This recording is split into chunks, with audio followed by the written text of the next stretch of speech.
Hello बच्चों, कैसे हो आप लोग। आज का जो हम लोग का टॉपिक है यह है रेशियो एंड प्रोपोर्शन। टॉपिक नहीं, ये चैप्टर है, चैप्टर नंबर 4। ओके, तो स्टार्ट करते हैं हम लोग कि रेशियो एंड प्रोपोर्शन क्या होता है। और जो बच्चे हमारे साथ नए हैं वो लोग जो है हमारे चैनल को सब्सक्राइब करें।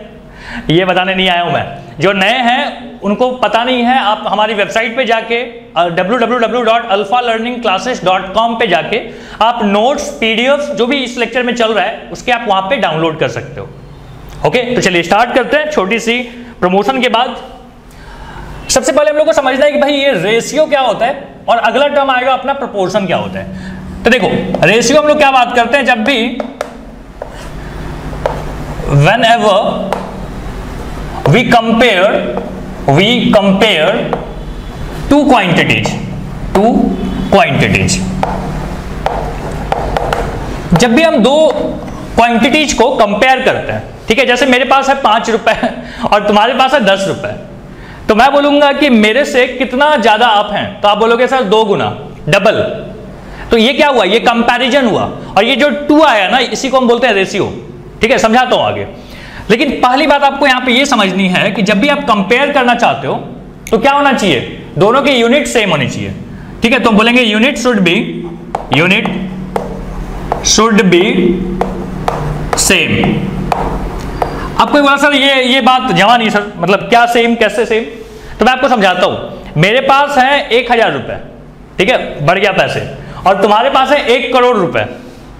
मेरे पास भी 1, तुम्हारे पास भी 1, मेरा है 1000, तुम्हारा है करोड़। तो हम बोलेंगे सर दोनों तो बराबर हुए क्योंकि दोनों में 1 1 है। हम बोले नहीं नहीं नहीं, ऐसा नहीं चलेगा। क्या करना पड़ेगा, यूनिट को देखो।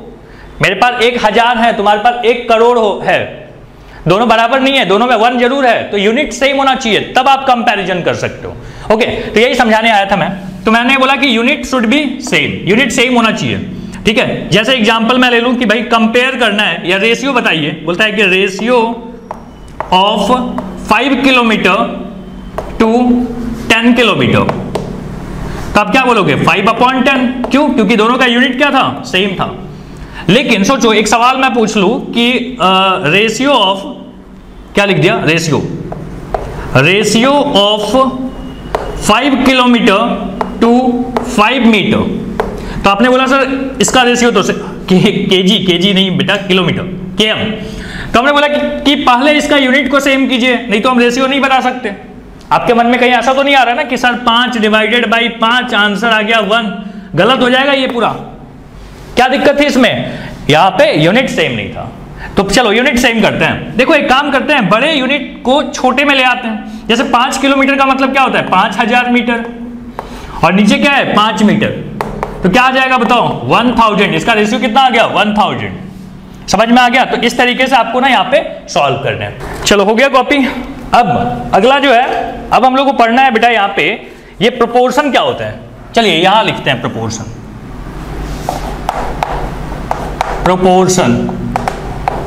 प्रोपोर्शन होता है कि रेशियो ऑफ, समझना, रेशियो ऑफ रेशियोज। क्या है, रेशियो ऑफ रेशियोज। गलत लिख दिया क्या, अच्छा सही कर दो।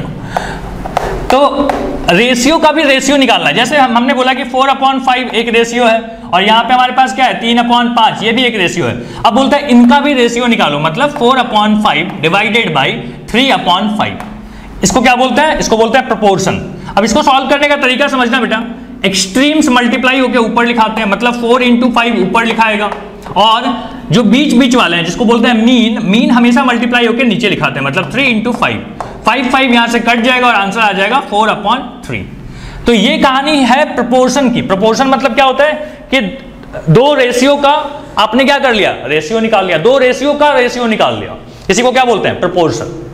इस तरीके से। अब प्रोपोर्शन जो होता है ना बेटा, वो 2 टाइप के होते हैं। एक होता है डायरेक्ट प्रोपोर्शन, यहां लिखता हूं, एक होता है डायरेक्ट प्रोपोर्शन, और एक होता है इनवर्स प्रोपोर्शन। इनवर्सली बोल देना, इनवर्सली प्रोपोर्शन।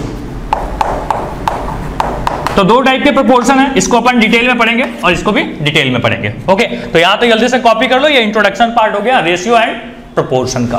क्लियर, चलिए अब देखो मैं आपको समझाता हूं कि डायरेक्ट एंड इनवर्स प्रोपोर्शन क्या होते हैं। पहला लिख लीजिए डायरेक्ट प्रोपोर्शन। एक एग्जांपल समझना, मैं बोल रहा हूं कि मैंने क्या हुआ, एक दुकान पे गया और वहां पे मैंने नंबर ऑफ पेन्स खरीदे, ठीक है। तो यहां पे लिख देता हूं नंबर ऑफ पेन n और यहां पे लिख देता हूं प्राइस। अगर आप एक पेन खरीदोगे तो आपको मान लो 10 रुपए लगा, 10 रुपए वाला पेन खरीदा है हमने, तो एक पेन का कीमत कितना है 10 रुपए। आप बोलोगे सर 2 पेन का कितना हो जाएगा, आप बोलोगे 20। मैंने बोला 4 पेन का कितना लगेगा, तो आप बोलोगे 40। तो देख रहे हो क्या हो रहा है कि अगर आप क्वांटिटी बढ़ाओगे तो प्राइस बढ़ेगा, मतलब एक चीज बढ़ेगा तो दूसरा भी चीज क्या होगा, बढ़ेगा। और अगर पहला चीज घट गया तो दूसरा चीज भी घट जाएगा। तो इस टाइप के जो प्रोपोर्शन होते हैं ना, मतलब हम बोलेंगे प्राइस जो है वो directly proportional to number of pen है, number of pens. Directly proportional का मतलब क्या हो गया, अगर ये बढ़ेगा तो ये भी बढ़ेगा, ये घटेगा तो ये भी घटेगा। बात समझ में आ गई क्या होता है डायरेक्टली प्रोपोर्शनल। अच्छा, अब मैं बात कर रहा हूं इनवर्सली प्रोपोर्शनल। इनवर्सली प्रोपोर्शनल, ठीक है। इनवर्सली प्रोपोर्शनल में क्या होता है, एक क्वांटिटी अगर बढ़ती है तो दूसरी क्वांटिटी घट जाती है। जैसे एग्जांपल समझाता हूं। एग्जांपल है कि मान लीजिए हमारे पास नंबर ऑफ पीपल, यहां पे n क्या है, नंबर ऑफ पीपल, और यहां पे है डेज, ठीक है। एक काम करना है, हमने बोला एक काम करने में एक आदमी को लगता है 10 दिन। आपने बोला ठीक है, अगर 3 आदमी रहे या 5 आदमी रहे तो आपको 2 ही दिन लगेगा, ये भी ठीक है। आपने बोला अगर 2 लोग हैं तो आपको 5 दिन लगता है। तो ये क्या हो गया कि ये है इनवर्सली प्रोपोर्शनल। देखो नंबर ऑफ पीपल कम है तो ये ज्यादा है, ये ज्यादा है तो ये कम है, देख रहे हो, एक ज्यादा तो एक कम। ये क्या होता है, ये होता है इनवर्स। डायरेक्ट में क्या था याद करो, डायरेक्ट में था कि अगर एक ज्यादा है तो दूसरा भी ज्यादा होगा, एक कम है तो दूसरा भी कम होगा। इनवर्स में क्या है, एक अगर बढ़ गया तो दूसरा घटेगा, अगर पहला घट गया तो दूसरा बढ़ेगा। ये कहानी है, इसको हम बोलते हैं इनवर्स प्रोपोर्शन। ओके, तो दोनों में सॉल्व करने का तरीका क्या है, जैसे मैं बोलूं कि देखो मान लो आपको ये नहीं पता होता, आप बोलते कि सर एक पेन का कीमत 10 रुपए है, 2 पेन का कीमत 20 रुपए है, हमको नहीं पता 4 पेन का कीमत कितना होता है, तो हम बोल देंगे मान लीजिए x है।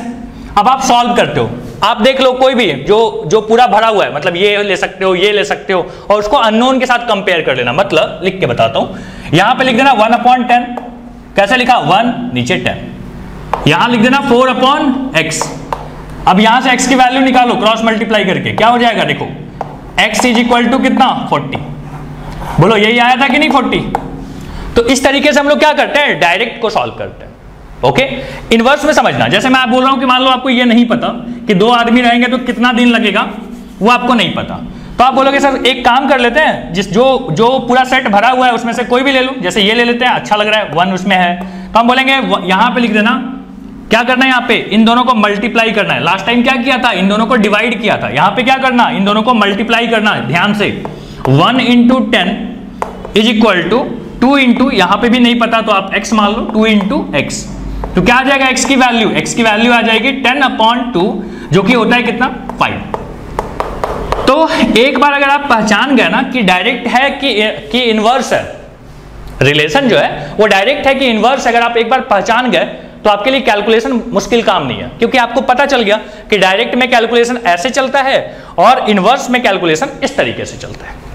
ठीक है, तो समस्या कहां पे आएगी कि आप पहचानने में गलती कर दोगे, जहां पे पहचानना है वहां पे आप नहीं पहचान पाओगे। ठीक है, तो वहां पे वर्ड प्रॉब्लम दिए रहेंगे और वहां पे आपसे गलतियां हो सकती हैं। तो वर्ड प्रॉब्लम को ध्यान से पढ़ना, एक ही चीज में चिपक नहीं जाना कि सर हर बार तो ऐसे ही करेंगे या हर बार ऐसे ही करेंगे, ऐसा नहीं होना चाहिए। ओके, क्लियर, बात समझ में आ गई, बहुत बढ़िया।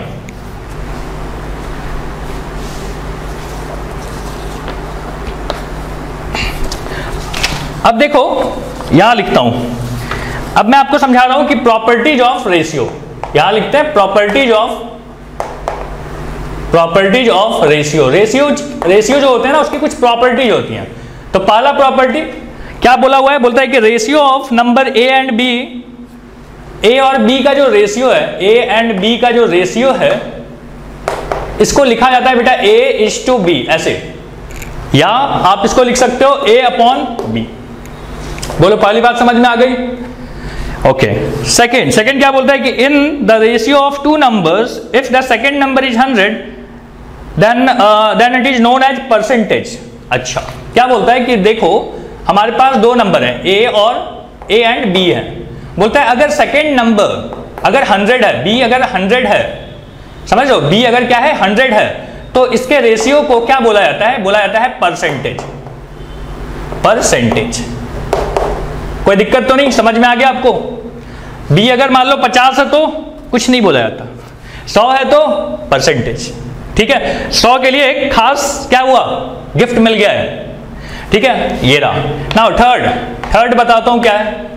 थर्ड बोलता है कि the ratio remain unchange if the number is multiplied और divided by a non zero number. क्या बोलता है कि अगर एक रेशियो दिया हुआ, मान लो a/b दिया हुआ है, आप अगर पहले वाले में मतलब दोनों में सेम चीज से मल्टीप्लाई कर दीजिए, मान लीजिए c से मल्टीप्लाई कर दिया, तो क्या होगा इसका आंसर? देखो c कट जाएंगे और फिर से a/b आएगा, मतलब रेशियो रिमेन अनचेंज। क्या बोला हमने कि एक रेशियो है, रेशियो में क्या करो, न्यूमरेटर में भी सेम नंबर से मल्टीप्लाई करो, डिनोमिनेटर में भी सेम नंबर से मल्टीप्लाई करो। तो आप देखोगे कि जैसा पहले रेशियो था मल्टीप्लिकेशन से पहले, वही रेशियो फिर से आया है। हाँ, विश्वास नहीं हो रहा ना? चलो एक काम करते हैं, एग्जाम्पल ले लेते हैं। देखो मेरे पास एक रेशियो है 2/5। आप बोले सर इस रेशियो को ना हम 2 से मल्टीप्लाई करेंगे क्योंकि हमको 2 का टेबल आता है। तो मैंने बोला कर लो, कितना आ गया? 2 2 जा 4, 5 2 जा 10, फिर से 2 से 2 और यहाँ पे 5। क्या आया रेशियो आफ्टर मल्टीप्लिकेशन? 2/5। पहले क्या था? 2/5। तो क्या कोई रेशियो में बदलाव हुआ? नहीं, कोई बदलाव नहीं हुआ। यही मैं आपको समझा रहा था। ध्यान रखिएगा, केवल मल्टीप्लिकेशन ही नहीं, डिवीजन में भी ये बात होती है। तो कहीं पे मैं लिख दूं इसको डिवीजन वाला बात? चलो आओ यहां लिखते हैं, यहां लिखता हूं। ठीक है, और कैसा महसूस कर रहे हो पढ़ाई करके? नहीं बताओगे? आओ यहां पे समझाता हूं। देखो जैसे फिर से वही एग्जांपल है हमारे पास, एग्जांपल है हमारे पास 2/5। आपने बोला सर 2/5 को 2 से डिवाइड करेंगे, कर दो, 2/2 बन गया। यहां पे क्या बन गया? 5/2। मैंने क्या बताया था सॉल्व करने के लिए? एक्सट्रीम्स मल्टीप्लाई होके कहां लिखाते हैं? ऊपर। मीन मल्टीप्लाई होके कहां लिखाते हैं? नीचे। 2 से ये कट गया, कितना आ गया? 2/5। पहले क्या था? पहले भी था 2/5, बाद में भी क्या आया? 2/5। तो अपन क्या बोलेंगे यहाँ पे? हम बोलेंगे कि अगर एक रेशियो को सेम नंबर से, मतलब रेशियो के न्यूमरेटर एंड डिनोमिनेटर को सेम नंबर से मल्टीप्लाई करो या डिवाइड कर दो, उसका रेशियो अनचेंज रहता है, उसमें कोई बदलाव नहीं आता। क्लियर हो गया? नेक्स्ट पे आते हैं, थर्ड हो गया। नाउ फोर्थ प्रॉपर्टी की बात करते हैं। फोर्थ बोलता है कि the quantity taken in the ratio must be express in the same unit. ये हमने पहले ही बात कर रखा है कि for ratio we need to, ऐसा लिख दो, for ratio both numbers should be in same unit. Same unit में होना बहुत जरूरी है। मैंने एग्जांपल आपको समझा ही दिया था, 1 करोड़ वाली बात। खुश हो गए थे ना कि सर मुझे दे ही दो, छोड़ो पढ़ना वगैरह। अगला, नेक्स्ट कितनी बातें करते हो आप? The ratio of 2 quantities is unitless. अच्छा, बोलता है कि देखो दो रेशियो का यूनिट जो है, जैसे मैं बोलूं कि ए जो था, ए था मान लो 5 kg और बी है अपने पास 2 kg। कितना है? 2 kg। तो बोलेंगे इसका रेशियो क्या आएगा? आप बोलोगे सर इसका रेशियो आएगा 5/2। हम बोलेंगे इस रेशियो का यूनिट क्या आएगा? हम बोलेंगे यूनिटलेस। क्यों यूनिटलेस हुआ? देखो केजी ऊपर भी लिखाया, नीचे भी केजी क्या हो गए? कट गए।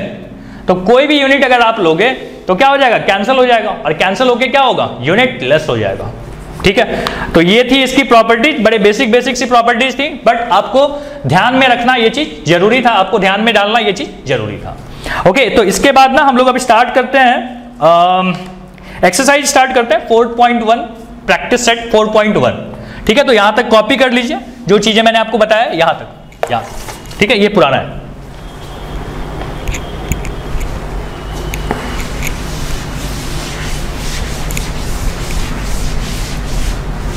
चलो हो गया कॉपी? मिटा दूं? कैसे बताओगे आप? देखो अगर छूट जाए ना तो आप क्या करना, वीडियो को रोक के लिख लेना। क्या बात है, कितनी बड़ी बात बताया आपने। चलो नेक्स्ट क्वेश्चन मैं पढ़ के सुना दूं, करोगे सॉल्व मेरे साथ। बोलता है कि आप इसका रेशियो बताइए 72 एंड 60 का, 72 एंड 60। चलो आओ यहां सॉल्व करते हैं। प्रैक्टिस सेट 4.1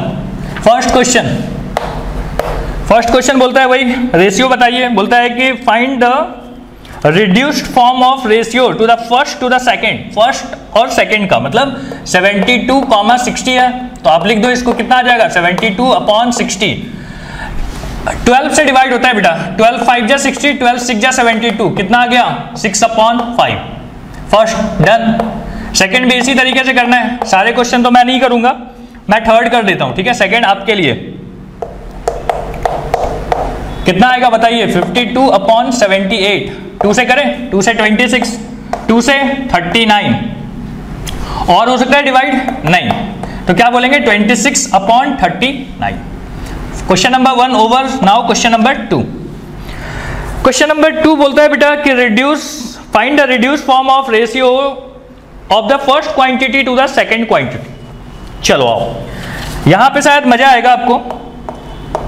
पहला बोला हुआ है 700 रुपए, और क्या दिया हुआ है, बोलता है 308 रुपए। इसका रेशियो चाहिए, देखो दोनों रुपया में है तो यूनिट तो सेम है, तो यूनिट सेम है तो आपको बड़ा आसान लगेगा। बस इसको ऐसे लिखिए जैसे पहले आपने सॉल्व किया था, वैसे इस बार भी सॉल्व कर लीजिए। कितना आएगा यहाँ पे, इतना, और हो सकता है ना, हाँ 7 और यहाँ पे कितना होगा 17 और यहाँ पे 5, 175/77, 77। First done. चलो सेकंड करते हैं यहाँ पे सॉल्व। कौन सा, क्वेश्चन नंबर 2 का ही सेकंड कर रहे हैं। 2 में बोलता है एक रुपया है, बोलता है 14 रुपीज, ठीक है। कैसे लिखते हैं, ऐसे क्या लिखा गया, अच्छा चल ऐसे लिखाते हैं, ऐसे, ठीक है। रुपया बोलते हैं इसको, एनीवे। और एक है 12 रुपए और 40 पैसे, ठीक है, 12 रुपए और 40 पैसे।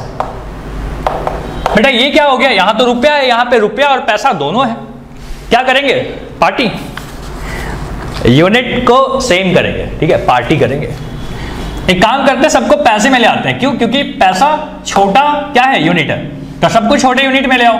14 रुपया मतलब क्या हो गया 1400 पैसे, 1 रुपया मतलब 100 पैसे होते हैं। यहाँ पे 12 रुपया मतलब हो गया 1200 पैसे, लेकिन रुको 40 पैसा और है, मतलब क्या हो गया 1240 पैसे। यहां पे भी क्या आ गया, पैसे। क्या अब सबका यूनिट सेम है, हाँ जी सबका यूनिट सेम है। चलो रेशियो निकालते हैं फिर। यहां पे आ गया 12 और 40, 0 0 कैंसिल, यहां पे आता है 6, यहां पे 2, यहां पे 7, यहां पे 0, अगेन यहां पे आएगा 31, this one is 35, so answer is 35/20, 31 हो गया।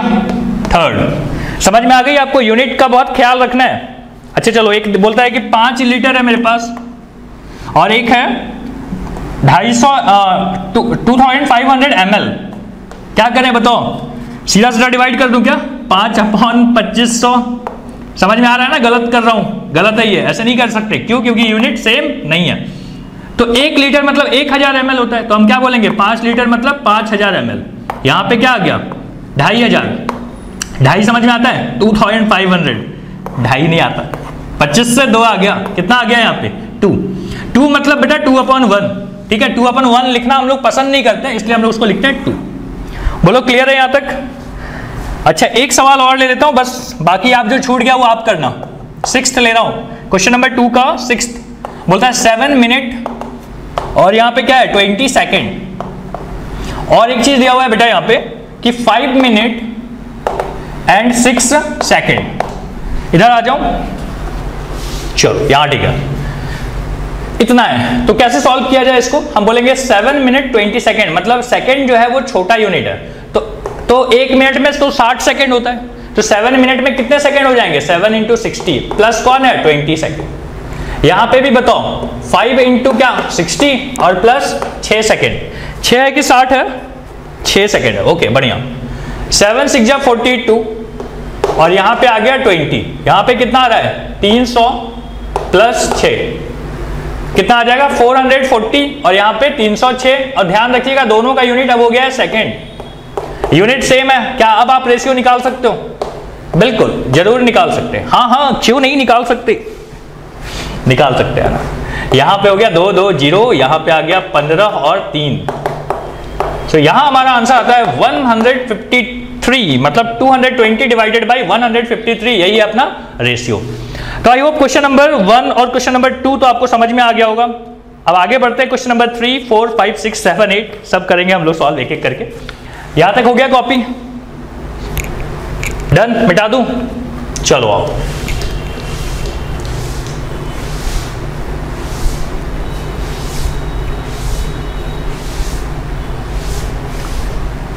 और यही साइड करते हैं सॉल्व। क्या बोलता है क्वेश्चन नंबर 3? बोलता है express the following percentage as ratio in the reduced form. क्या बोलता है क्वेश्चन नंबर 3 कि हमको क्या करना है? बोलता है express the following percentage as ratio in the reduced form. ठीक है, बोलता है 75/100। क्या करेंगे? ये तो डायरेक्ट लिखा हुआ था रेशियो के फॉर्म में, तो 3 और यहाँ पे 4, 25 से डिवाइड किया फर्स्ट ओवर नाउ सेकेंड देखो क्या बोला है कि 44/100। फिर से वही कहानी, क्या बोलेंगे 22 और यहाँ पे 50, 2 से और कट सकता है ना, 11 हो जाएगा और यहाँ पे 25, तो आ जाएगा आंसर 11/25। नाउ थर्ड क्वेश्चन बड़ा अजीब रूप है, दिया हुआ बोलता है 6.25%। देखो बेटा जब भी परसेंट दिया रहे ना तो इसकी वैल्यू क्या होती है 6.25, और परसेंट का मतलब होता है नीचे डिवाइड कर देना 100 से। बात समझ में आई क्या कि नहीं? क्या बोलते हैं भाई लोग, समझ में आया? आ गया। देखो अब डेसिमल हटाने के लिए क्या करेंगे, 2 जीरो लगा दो।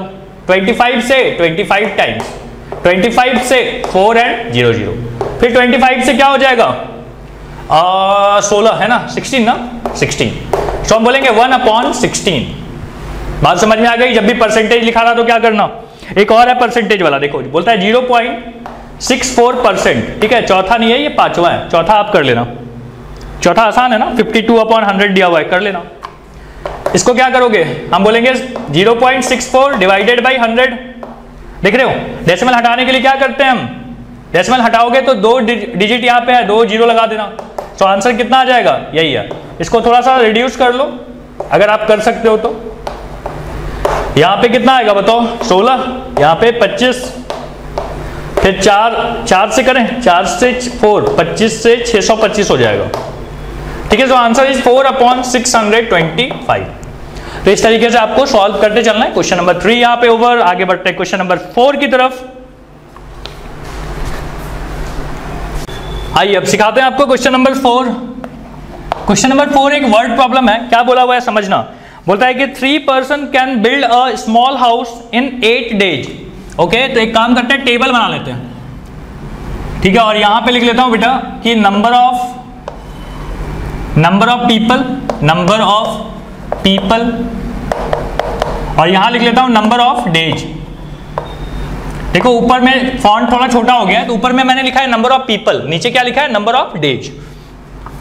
समझो क्या बोलता है कि 3 पर्सन मतलब 3 लोग कितने दिन में, 8 दिन में, पहला हो गया पूरा। अब क्या बोलता है कि to build the same house in 6 days. अगर यहाँ पे 6 है तो बताइए यहाँ पे कितने लोगों की जरूरत पड़ेगी। हमने बोला x लोगों की जरूरत पड़ेगी। अब आपको ध्यान देना है, क्या ध्यान देना है कि क्या ये प्रोपोर्शन डायरेक्ट है कि इनवर्स है। सोचो सोचो सोचो क्या होगा। ज्यादा लोग अगर रहेंगे एक ही काम को करने के लिए, ज्यादा लोग रहेंगे तो कम समय लगेगा। मतलब क्या हो गया, ज्यादा कम क्या हो रहा है, इनवर्सली प्रोपोर्शनल, एक ज्यादा तो दूसरा कम। तो हम बोलेंगे इनवर्सली प्रोपोर्शनल का हिसाब किताब ये होता है कि इन दोनों का मल्टीप्लीकेशन इज इक्वल टू इन दोनों का मल्टीप्लीकेशन, मतलब 3 × 8 इज इक्वल टू x × 6। बस यहां से सॉल्व कर लो, आ जाएगा आपका answer x is equal to 3 × 8/6। 3 से 2, 2 से 4, कितना आ गया, x इज इक्वल टू 4। बस खत्म, कहानी over. Now question number 5। Question number 5 बोलता है कि convert the following ratio into percentage. देखो जब भी परसेंटेज में कन्वर्ट करना है आपको तो 100 से मल्टीप्लाई करना है। क्या बोला मैंने कि परसेंटेज में कन्वर्ट करने के लिए, परसेंटेज में कन्वर्ट करने के लिए क्या करो, 100 से मल्टीप्लाई करो, ठीक है, कहीं पे नोट में लिख लेना ऐसे ही हिंदी में। चलो तो लिखते हैं, क्या करें, यहाँ पे बोलता है कि 15/25 है,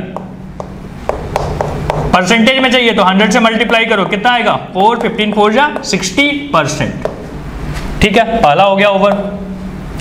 चलिए यहां सॉल्व करते हैं सेकेंड पार्ट। सेकेंड पार्ट बोलता है कि 47/50, इसको भी परसेंटेज में करो, तो क्या करोगे, इंटू 100 कर देते हैं, तो यहां आ गया 2 और यहां पे आता है 94%, ठीक है, 94% लाना, इससे ज्यादा मार्क्स। अगला है 7/10, क्या करें परसेंटेज में करने के लिए, 100 से मल्टीप्लाई, कितना आ गया 70%। ये लाएंगे सर, ये लाओगे। अच्छा अगला 546 कितना 600, फिर से परसेंटेज में क्या करें, 0.0006 से कितना आ जाएगा, 8 6 जा 48, 9 6 जा 54, 91, कितना आ गया 91%। इसी तरीके से सारे सॉल्व करने हैं, सब करूं क्या मैं, एक छोड़ देता हूं, पांचवा। चलो ठीक है, पांचवा आप करना। अब आते हैं क्वेश्चन नंबर 6 पे। क्वेश्चन नंबर 6 क्या बोलता है कि the ratio of age of Abha and her mother. तो यहाँ पे थोड़ा सा सवाल में अपने को कुछ कुछ अजम्पशन लेने पड़ेंगे, जैसे यहाँ पे 6 है ना, तो हम बोलेंगे लेट द आभाज एज, आभा का एज कितना है x है, और हम बोलेंगे आभाज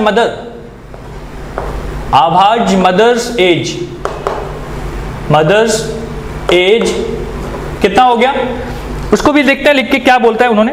बोलता है कि the ratio of Abha's age and her mother age 2:5। अच्छा तो एक काम करो, इसको बोलेंगे कि अपन हो गया 2x और आभा की मदर का एज क्या हो गया 5x। ध्यान देना बेटा, जब भी रेशियो रहा ना, दो चीजों का रेशियो, तो हम दोनों को क्या बोल देंगे, साथ में x लगा के बोल देंगे। मतलब आभा का एज हो गया 2x और आभा की मदर का एज कितना 5x, लिख दिया। अब क्या करें, तो बोलता है कि at the time of Abha's birth, मतलब जब आभा का एज क्या था 0 था, तो उसकी मदर क्या थी 27 ईयर ओल्ड थी। अच्छा तो हम बोलेंगे कि इसका मतलब है कि मदर के एज और आभा के एज का जो डिफरेंस है बेटा वो 27 साल, समझ लो। जब आभा 0 साल की थी तो उसकी मदर कितने साल की थी, 27 साल की, 27। दोनों का डिफरेंस कितना हो गया, 27 - 0 27। जब आभा 1 साल की हुई होगी तो उसकी मदर कितनी की एज की हो गई होगी 28। फिर से देख लो डिफरेंस कितना आ गया, 28 - 1 27। मतलब आप चाहे कभी भी निकालो डिफरेंस, वो हमेशा 27 आएगा, सही है। तो अब बोलता है कि अब आप उनका क्या निकालो, प्रेजेंट एज, ठीक है। तो आभा का ये सब क्या था, प्रेजेंट एज था, पी एज। तो हम बोल रहे हैं कि यहाँ पे आ गया 3x is equal to 27। So now x is equal to कितना 27/3, कितना आता है 9। देखो x मिला है 9, x आंसर नहीं है, समझो आंसर क्या है, ये प्रेजेंट एज है। तो हम बोलेंगे आभा का एज क्या हो जाएगा 2x मतलब 2 × 9 कितना हो गया 9 2 = 18। और आभा का जो आभाज मदर एज जो है वो कितना हो जाएगा, am मतलब समझ में आ गया ना, आभाज मदर एज ये कितना हो गया, तो ये हो गया 5x मतलब 5 × 9 कितना होता है 45 ईयर्स, यहाँ पे 18 ईयर्स। बोलो क्लियर हो गया, क्वेश्चन नंबर 6 ओवर। बढ़िया, क्वेश्चन नंबर 7 की तरफ आप देखते हैं, जल्दी से इसको कॉपी कर लो। इस तरफ मैं सॉल्व करता हूं।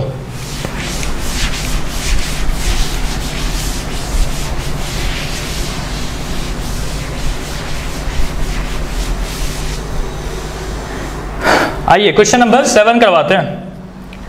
क्वेश्चन नंबर 7 हम लोग को बोला हुआ है कि प्रेजेंट एज ऑफ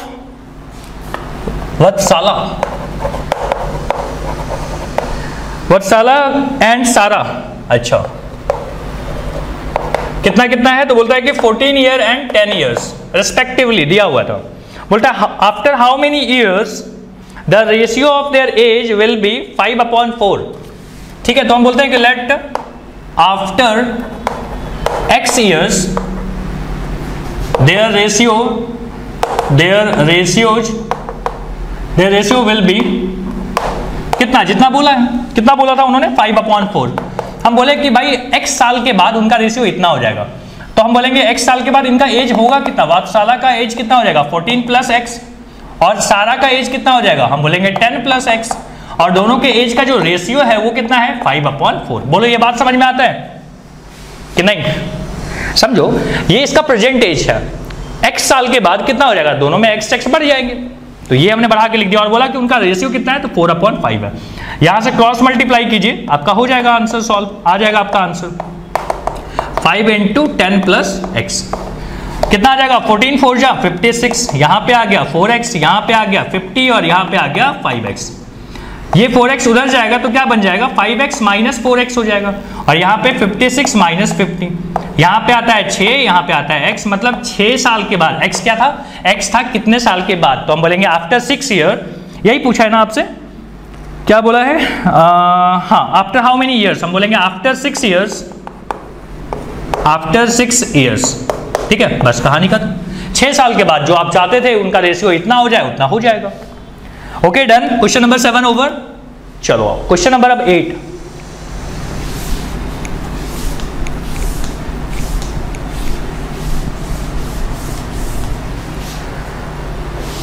यहां सॉल्व करते हैं क्वेश्चन नंबर 8। बोलता है the ratio of present age of Rehana और रेहानाज मदर, ठीक है, कितना है, तो बोलता है कि 2:7, मतलब ये हो गया 2x और ये कितना हो गया 7x। ये प्रेजेंट एज है, ठीक है, ये प्रेजेंट एज है, प्रेजेंट एज कितना है 2x एंड 7x। बोलता है आफ्टर 2 ईयर्स, 2 साल के बाद रेहाना कितने साल की हो जाएगी, यहाँ पे है आफ्टर 2 ईयर्स, ठीक है, लिख देता हूँ आफ्टर 2 ईयर्स। 2 साल के बाद क्या हो जाएगा, इसमें भी 2 साल ऐड हो जाएगा और इसमें भी 2 साल ऐड हो जाएगा, ठीक है। बोलता है आफ्टर 2 ईयर्स उनका जो एज का जो रेशियो है, मतलब ये वाला इसका रेशियो, मतलब 2x + 2 / 7x + 2, इसका जो रेशियो है किसके बराबर है, तो बोलता है 1:3 के बराबर। क्या आप यहां से x की वैल्यू निकाल सकते हो, निकालो, कितना आ जाएगा 3 × 2 = 6x + 6, यहाँ पे आ गया 7x + 2, ये इधर जाएगा या इसको इधर ले आओ, 7x - 6x, और यहाँ पे कितना आ जाएगा 6 - 2, ये आ गया 4, यहाँ पे आ गया x, x की वैल्यू कितनी आ गई 4। लेकिन रुको, क्या x अपना आंसर है, नहीं, आपसे पूछा था प्रेजेंट एज, तो हम बोलेंगे रेहाना का प्रेजेंट एज कितना हो गया 2x मतलब 2 × पहले x लिख देते हैं, कितना आ गया 2 × 4, कितना हो गया 8 साल, और रेहाना की मदर का एज कितना हो जाएगा, तो हम बोलेंगे कितना था 7x, तो हम बोलेंगे 7 × x, और x की वैल्यू कितनी आई है 4, तो 7 × 4, 7 4 जा 28, ठीक है, कितना आ रहा है 28, 7 4 जा 6, हाँ 7 4 जा 28 ईयर्स आ रहा है। बात समझ में आ गई? तो ये था हमारा यहाँ पे 8वां क्वेश्चन, और इसी के साथ अपना यहाँ पे ये एक्सरसाइज भी कंप्लीट होता है। मिलेंगे हम लोग अगले एक्सरसाइज में, और अगले लेक्चर में मिलेंगे हम लोग, और वहां पे हम लोग बात करेंगे कि कंपैरिजन ऑफ रेशियो क्या होता है, और उसके बेसिस पे हम लोग एक कंप्लीट एक्सरसाइज भी सॉल्व करेंगे। Thank you.